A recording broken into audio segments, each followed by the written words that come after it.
Hello everyone, this is Celia King and this is my presentation on Bridging the Gap for Liberty University 631 Foundations of Educational Technology and Online Learning.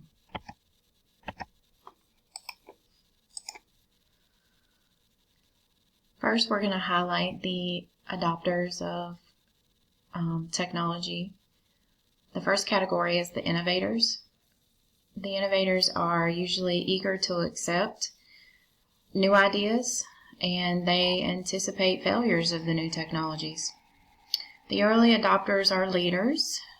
However, they are limited in approach, and often these are people that others come to for advice.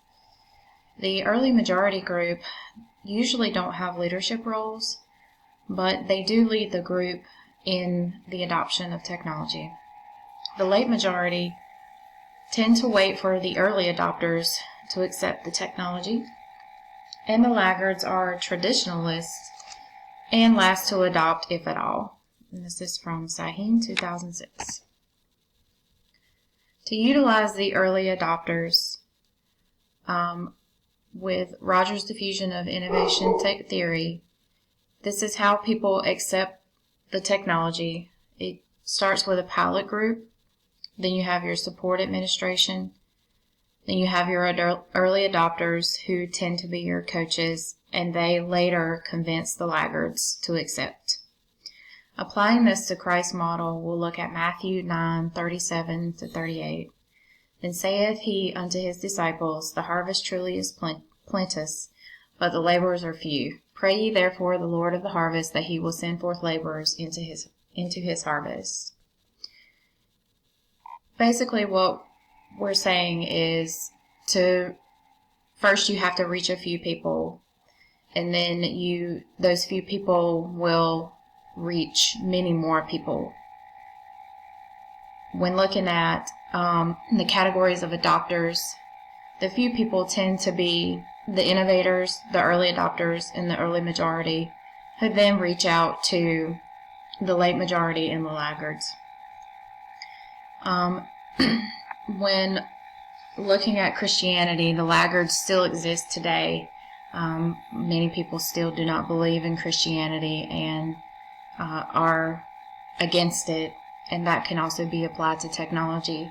There are many people who are not willing to accept new technology and fight against it, but it is up to the innovators, early adopters, and early majority to help be leaders in convincing others to serve Christ and also to adapt technology.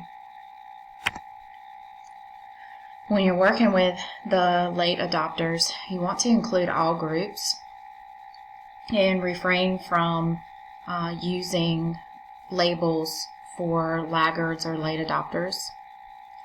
Provide opportunities for the laggards to sit in on discussion groups or provide opportunities for them to interact with early adopters.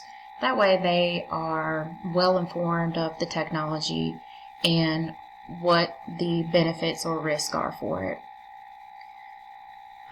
Timothy 3 verse 17 says, The scriptures are comprehensive equipment of the man of God and fit him fully for all branches of his work.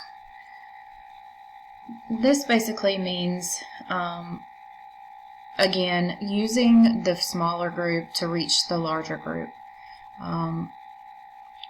The scriptures give us the tools to learn and understand, and then to turn around and be mentors to the groups of the late adopters and the laggards. To lead from a biblical perspective, you have to lead like Jesus. Target those early adopters and innovators. They are the ones who are going to be your pilot group, the ones you send out first. In the situation with Jesus, we want to, he sent out his disciples to his early groups to help the laggards and the late adopters of Christianity, to help them understand. So you work with the small group first, and then you reach out to the larger group. 1 Thessalonians chapter 5, verse 11 says, "Wherefore comfort yourselves together and edify one another, even as also ye do." And that's from the King James Bible. Here are my references. Thank you for listening.